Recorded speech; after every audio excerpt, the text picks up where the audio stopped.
এবং দিল্লিতে গিয়ে কি আর্জি জানানো হবে, কোন কোন ক্ষেত্র বলা হবে, এটা কি পার্টি লেভেলে আলোচনা হয়েছে নাকি এটা পুরোটাই কনফিডেন্সিয়াল?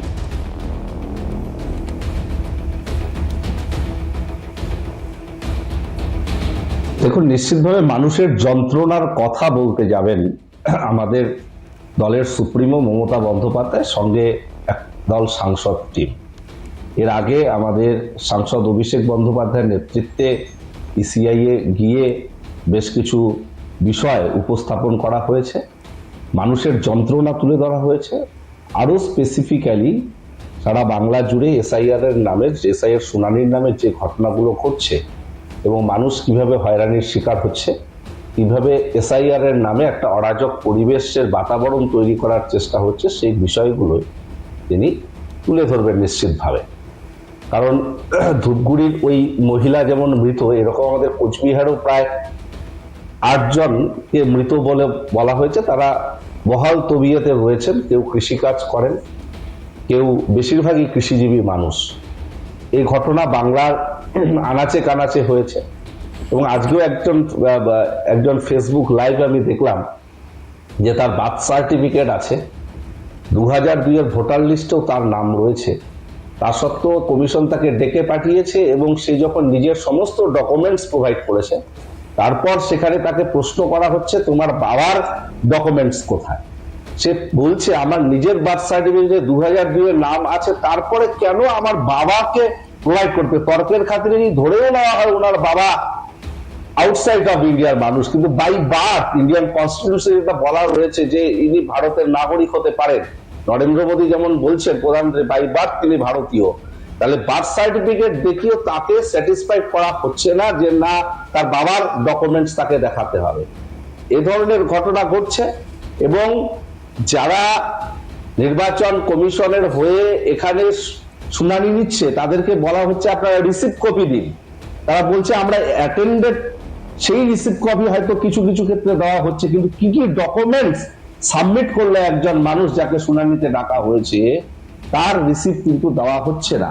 অর্থাৎ দিনের শেষে প্রোভাইড করা ডকুমেন্টস যদি ভ্যালিডও হয়, সেটা যদি কোনো কারণে মিসিং দেখানো হয় যে না এই ধরনের কোনো ডকুমেন্টস প্রোভাইড করেনি বা ইন্টেনশনালি কারো নাম বাদ দেওয়া যায়, তার কৈফিয়ত কে দেবে?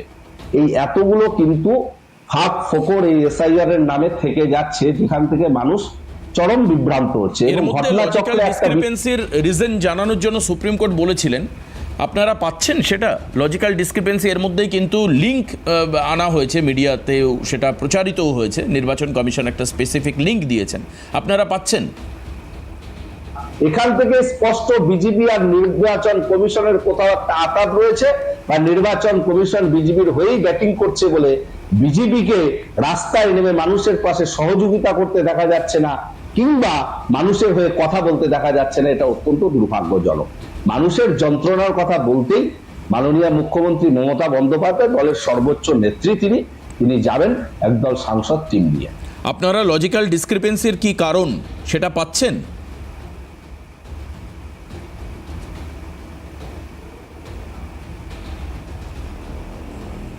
লজিক্যাল ডিসক্রিপেন্সির নামে মানুষকে অযথা হয়রানি করা হচ্ছে। না সেটা বলছি না, আমি বলছি লজিক্যাল, পার্থদা, লজিক্যাল ডিসক্রিপেন্সির কারণগুলো দেখাচ্ছে নির্বাচন কমিশন, তার একটা লিঙ্ক তারা বাইরে নিয়ে এসছে, মানে প্রকাশ করেছে, বাইরে নিয়ে এসে প্রকাশ করেছে, সেটা মিডিয়াতেও দেওয়া হয়েছে, মিডিয়া সেই লিঙ্কটা দেখিয়েছে। এখন সেই লিঙ্কে ক্লিক করে আপনারা লজিক্যাল ডিসক্রিপেন্সির রিজন আপনারা চেয়েছিলেন তো কোর্টে, যেটাতে আপনার জয়লাভ করেছেন সুপ্রিম কোর্টে, সেটা পাচ্ছেন? আমার প্রশ্ন এটা। পার্টিকুলার রিজন কিন্তু সেখানে সেভাবে বলা নেই, শুধুমাত্র এক তালিকা বলা আছে, কিন্তু সেই লিঙ্কে গিয়ে সেই তালিকা দেখতেও নাজেহাল হতে হচ্ছে। এখনো পর্যন্ত পঞ্চায়েত অফিসে বা ব্লক অফিসে সেগুলো যথাযথভাবে টাঙানো হয়নি, এটা ঘটনা। এবং কথায় কথায় যারা হিয়ারিং করছে, সুপ্রিম কোর্টের যে নির্দেশিকা সেটা তারা মানছে না। তারা বলছে ইসিআই থেকে প্রপার গাইডলাইন তাদের কাছে এখনো পৌঁছয়নি। এ ধরনের অযৌক্তিক কথাবার্তার সম্মুখীন সাধারণ মানুষ হচ্ছে। একদম। আমি চন্দনদার কাছে আসি। ঠিক আছে পার্থদা, আমি আসবো আবারও আপনার কাছে। আমি আজকে তন্ময়দাকে সবার পরে নেব, আমি সমস্ত রাজনৈতিক দলের কথা শুনে নেব, অমিতাভদার ব্যাখ্যাও শুনে নেব, তারপর আমি তন্ময়দার থেকে উত্তর নেব যে কেন এই হচ্ছে। তার মানে আপনি যে তথ্য দিলেন তাতে দেখা যাচ্ছে যে 2002 এর তালিকায় নাম আছে, এরকম ব্যক্তিকেও ডাকা হচ্ছে। আপনি আরেকটা কথা বললেন যে বার্থ সার্টিফিকেট আছে, বার্থ সার্টিফিকেট মানে বাই বার্থ তিনি ইন্ডিয়ান, তৎসত্ত্বেও তাকে ডাকা হচ্ছে। আপনি দুটো উল্লেখ করেছেন, দুটো জায়গা। এই দুটো খুব স্বাভাবিকভাবে কেন হচ্ছে তার উত্তর আমাদের জানা নেই। ডেফিনেটলি আপনার আজকে ফেসবুক লাইভে আমরা একদম স্পষ্ট করে দেখলাম, আমি লিঙ্কটা শেয়ার করতে পারি। না না না, আমার আপনার কথার উপরে বিশ্বাস আছে। আপনাকে বিশ্বাস করে এত মানুষ সাংসদ করেছেন, আমি একা মানুষ আপনাকে অবিশ্বাস করব কেন? তো যাই হোক, চন্দনদা আপনার কাছে আসি। আপনারাও আজকে কিন্তু দেখা যাচ্ছে যে মালদাতে ডেপুটেশন দিতে গেছিলেন। আজকে গোটা কলকাতা জুড়ে আন্দোলন বিক্ষোভ হয়েছে। জাতীয় কংগ্রেস বা আমাদের রাজ্যের জাতীয় কংগ্রেস, রাজ্য কংগ্রেস অ্যাকচুয়ালি এখন তাদের ডিমান্ড কি এসআইআর নিয়ে? খুব পরিষ্কার কোন ইরেগুলারিটিস তাদের সামনে বারবার করে উঠে আসছে। হেনস্থাটা বাদ দিয়ে আমি বলবো, হেনস্থা মানুষ হচ্ছেন, এটা ইন জেনারেল মানুষ দেখতে পাচ্ছেন, কিন্তু আর কি কি ডিসক্রিপেন্সি রয়েছে এর মধ্যে? দেখো, একদম পরিষ্কারভাবে যেটা বলতে হয়, তুমি হেনস্থা শব্দটাকে বাদ দিলে তাহলে এই লজিক্যাল ডিসক্রিপেন্সি বলো বা ম্যাপিং বলো বা টেলিং বলো, না মানে আমি ওই অর্থে ইন্টারেস্টিং ফ্যাক্ট হচ্ছে হেনস্থাটা হচ্ছে একটা কভারেজ। তুমি তাকে বাইপাস করতে পারবে না, বিকজ দ্যাট ইজ ক্যাপসিউল। তার মধ্যে যে কারণগুলো আছে সেই কারণগুলো আমরা একেবারে শুরুতে স্পষ্টভাবে জানিয়ে দিয়েছি। দেবাশিস, একটা কথা প্রথমত মানতে হবে, আমরা শুধুমাত্র এই এসআইআর নয়, এসআইআরের আগে তোমার মনে থাকতে পারে মহারাষ্ট্র এবং হরিয়ানার নির্বাচনে কিন্তু আমরা পরিষ্কারভাবে বুঝিয়ে দিয়েছিলাম যে কোথায় কোথায় ডিসক্রিপেন্সি এবং কোথায় কোথায় নির্বাচন কমিশন ফেলিওর বা কাজ করতে পারেননি। সেই পরবর্তী অবস্থাতে এসআইআর যখন আসে সেই মোড়কেই কিন্তু এসআইআর কাজটা শুরু করে, এবং আমরা যে প্রতিবাদগুলো করেছিলাম ঠিক উল্টো পথে হেঁটে একটা রাজনৈতিকরণের জায়গা তৈরি করে, যার পরিণাম আজকে, এবং তার পরিণামের ভুক্তভোগী ওই শেষ প্রান্তে যে মানুষটা বাস করে তিনি। আমি তোমাকে বলি, এর মাঝখানে ধরো হয়রান শব্দ আমি আনছি না, কিন্তু আমি কোন শব্দ আনতে পারি যার মধ্যে থেকে বোঝা যায় একটা ইসিআইয়ের মতো নিরপেক্ষ সংস্থা নিরপেক্ষভাবে সাংবিধানিক শর্তে কাজ করছেন, ভয়ের শর্তে কাজ করছেন না, যে গণতান্ত্রিক ব্যবস্থাতে মানুষ স্বাভাবিক অর্থে তার নিজের জয় হিসেবে মনে করেন, তার রাইট, তার বাস্তবিক অধিকারকে সামনে রেখে একটা স্বপ্ন দেখেন দেশের, সেই মানুষগুলো আজকে ভয়ার্থ, সেই মানুষগুলো আজকে পদযাত্রা করছেন। বয়স্কারা তারা গিয়ে বিভিন্ন জায়গাতে শিকার হচ্ছেন তোমার হয়রানি না, সম্ভবত অন্য আরও লজ্জাজনক অবস্থা। এখন প্রশ্নটা আমি তোমাকে পরিষ্কারভাবে বলি, আমরা এই মুহূর্তে দাঁড়িয়ে যেটা দেখতে পাচ্ছি সেটা হচ্ছে যে প্রথমত দেখো কতগুলো ডিপার্চার আজকে এই মুহূর্তে দাঁড়িয়ে, ঠিক 9টা ডিপার্চার হয়েছে একেবারে শুরুতে এসআইআরের যে শর্তগুলো ছিল, একেবারে টাইম এক্সটেন্ড থেকে শুরু করে সর্বত্র।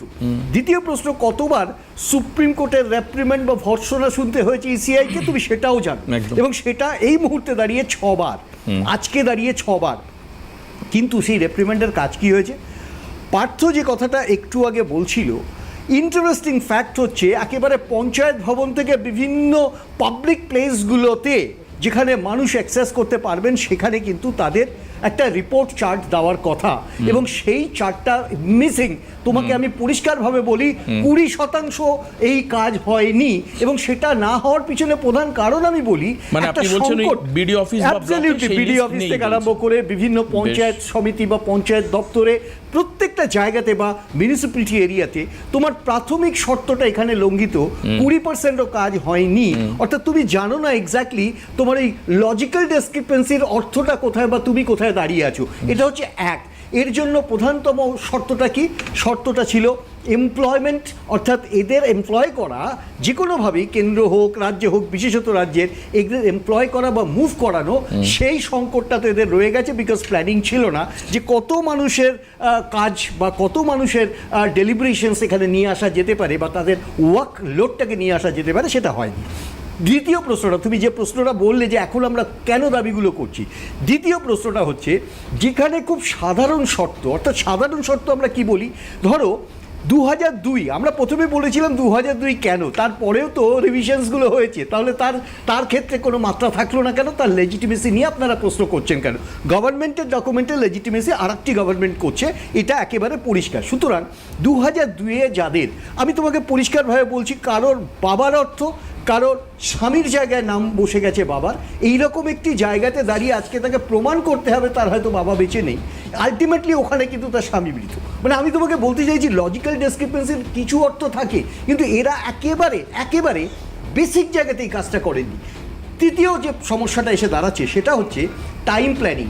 এদের টাইম প্ল্যানিংটা তুমি ভালো করে দেখো, যেখানে দাঁড়িয়ে আছে প্রতিটা দিন তোমাকে এক্সটেন্ড করতে হচ্ছে। আচ্ছা, কবার এক্সটেন্ড করতে হলো? আমরা একেবারে শুরুর দিন বলেছিলাম আপনারা এটা করতে পারেন না, এটা সময়ের বরাদ্দ করতে হবে, সেটা পারেননি তারা। এমপ্লয়মেন্ট বরাদ্দ করতে পারেননি, তারা সময় বরাদ্দ করতে পারেননি, তারা বিভিন্ন ক্ষেত্রে আরেকটি সবথেকে বড় সমস্যা তৈরি করেছেন, একটা স্টেট যেটা ইলেকশন বাউন্ড। তুমি আমাকে একটা পরিষ্কার কথা বলো, এই রিভিশনের পরে একটা ইলেকশন হবে, এখনো পর্যন্ত দেখা যাচ্ছে একটা লার্জ সেকশন যাদের অ্যাকোমোডেট করা যায়নি তাদের কাছে কিন্তু একেবারে ফিয়ার সাইকোসিস হিসেবে দাঁড়িয়েছে, আমি যদি ভোট দিতে না পারি বোধহয় আমার নাগরিকত্ব থাকবে না। আমি বলতে চাইছি এই থ্রেট পয়েন্টটা বিশেষত বিজেপি নেতারা যেভাবে একটা ফিয়ার সাইকোসিস তৈরি করছেন সারা বাংলা জুড়ে, তাতে একটা জিনিস প্রমাণ হচ্ছে যে আজকে তার বিরুদ্ধে প্রতিবাদ যারা করছেন, ইভেন তাদের জেলে চলে যেতে হচ্ছে, তাদের ডিটেন করতে হচ্ছে, যেটা আমার কর্মীদের হয়েছে, আজকে সারা বাংলা জুড়ে হচ্ছে, মালদা তো অবশ্যই, কলকাতাতেও। আমি তোমাকে যেই কারণে বলি যে এই টোটাল ব্যাপারটাকে যদি একটা ফয়েলে নিয়ে এসো, আমি আবারও বলছি, আমি হয়রানি শব্দ ব্যবহার করব না, আমি যে শব্দ ব্যবহার করব গণতন্ত্রের প্রতি নির্লজ্জ আচরণ। ইসিআই তার নিজের সত্তা পালন করতে ব্যর্থ হওয়া। ইসিআই গণতন্ত্রের প্রতি লজ্জা, তার পদক্ষেপ এবং গণতন্ত্রকে সম্মান জানানোর জন্য যে কাজগুলো দরকার, চন্দনদা অন্ততপক্ষে তালিকায় 4 থেকে 5টি কারণ উল্লেখ করেছেন। একটা জায়গায় একটু বলে দিই, এই ফিয়ার সাইকোসিসের ব্যাপারটা যেটা চন্দনদা উল্লেখ করলেন, আজকে একজন আত্মহত্যা করেছেন, খুব সম্ভবত এসআইআরের কারণেই তার মৃত্যু হয়েছে বলে মনে করা হচ্ছে, খুব সম্ভবত, আমি বলছি এটা ঠিক স্পষ্ট নয় আমার কাছে। সেটা হচ্ছে উনি বলছেন যে আমার নাম বাদ গেলে আমি লক্ষ্মীর ভাণ্ডারের টাকাটা পাবো না, আমার চলবে কি করে। কোথাকার ঘটনা নিশ্চিতভাবে আপনারা জানেন, আমার কাছে তথ্য এখনই নেই, বাট আমি সকালে যখন নিউজ করছিলাম আমার চোখে এসছে বিষয়টা, এই জন্য মৃত্যু। তো আরেকটা জায়গায় একটু উল্লেখ করে দিই বিরতিতে যাওয়ার আগে, সেটা হচ্ছে সুপ্রিম কোর্ট বলেছেন যে বিভিন্ন যে মামলাগুলো রয়েছে এসআইআর রিগার্ডিং, তার দ্রুত শুনানির জন্য 2 এবং 3 তারিখ এই সমস্ত মামলাগুলোকে একত্রিত করা হবে, মার্জ আপ করা হবে, করে সুপ্রিম কোর্ট শুনতে চাইছেন যাতে সমস্যার সমাধান হয়ে যায় এবং গণতান্ত্রিক প্রক্রিয়ায় ইসিআই এসআইআরের কাজ বিভিন্ন রাজ্যে করতে পারেন, শুধু পশ্চিমবঙ্গে নয়, অন্য রাজ্যেও। এটা সুপ্রিম কোর্টের একটা খুব ভালো পদক্ষেপ, হয়তো তার একটা আউটকামস আমরা পাবো, মানুষের স্বার্থে হয়তো পাবো, কারণ কোর্ট যে নির্দেশ দিচ্ছেন সেটা মানুষের স্বার্থে আমরা ধরবো। আসবো আমরা অমিতাভদার কাছে একটা বিরতির পর ফিরে এসে। অমিতাভদা, উত্তরপ্রদেশেও বহু নাম বাদ পড়েছে, এটা তথ্য বলছে, আরও অন্যান্য রাজ্যেও এসআইআর হচ্ছে, 13টা জায়গায় এসআইআর হচ্ছে। আমাদের রাজ্যে যে পরিমাণ সমস্যা তৈরি হচ্ছে, যে পরিমাণ AI default, mechanical default, technical error, technical fault ইত্যাদি যে ব্যাপারগুলো হচ্ছে, মানে আমি দেখছিলাম যে কিছু নাম এসছে, 30টা না 50টা নাম কয়েকদিন আগে আমরা খবর করছিলাম, যে তার আগে 3-4টে শব্দ এমনি বসে গেছে। এটা কি ইসিআই বলছে এটা টেকনিক্যাল ফল্ট বা এআই জনিত ত্রুটি?